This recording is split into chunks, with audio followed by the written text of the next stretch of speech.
Et pour parler des rejets des eaux contaminées de la centrale de Fukushima dans l'océan Pacifique, nous recevons ce soir le président de la Fédération des associations de protection de l'environnement, Winnie Kissage. Bonsoir, merci d'être avec nous.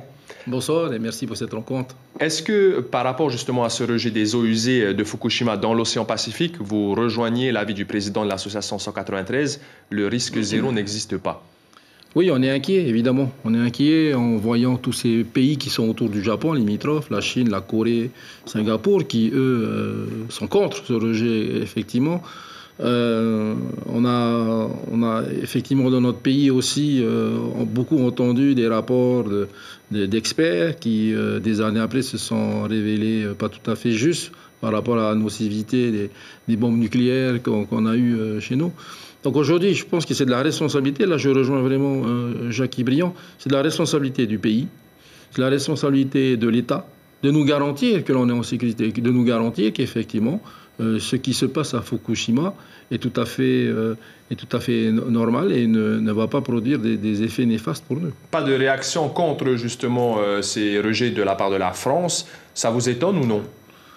Ben, on est un peu sceptique. Il y a quand même trois pays dans le Pacifique qui sont français. La France devrait, effectivement, on apprécierait, nous, dans notre fédération, que la France également demande des comptes ou peut-être dépêche des experts également qui ne soient pas japonais.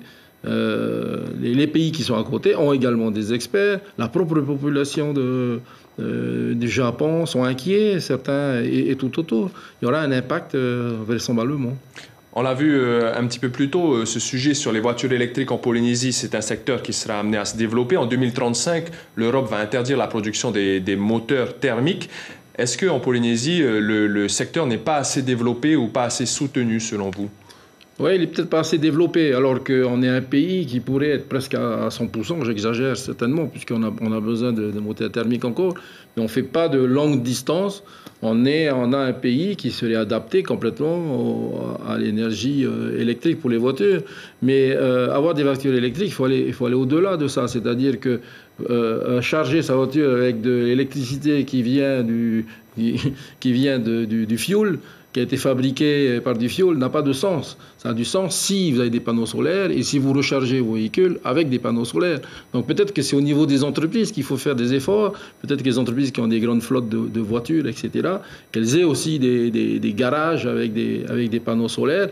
Et là, ça a du sens parce que recharger des voitures électriques avec des groupes électrogènes, ça n'a pas vraiment de sens. Et en tous les cas, on n'atteint pas le but et l'objectif qui est recherché. Alors le gouvernement et notamment le président du gouvernement, Moïse Broderson, a fait son allocution il y a 2 jours. Il a répondu à des questions de la population.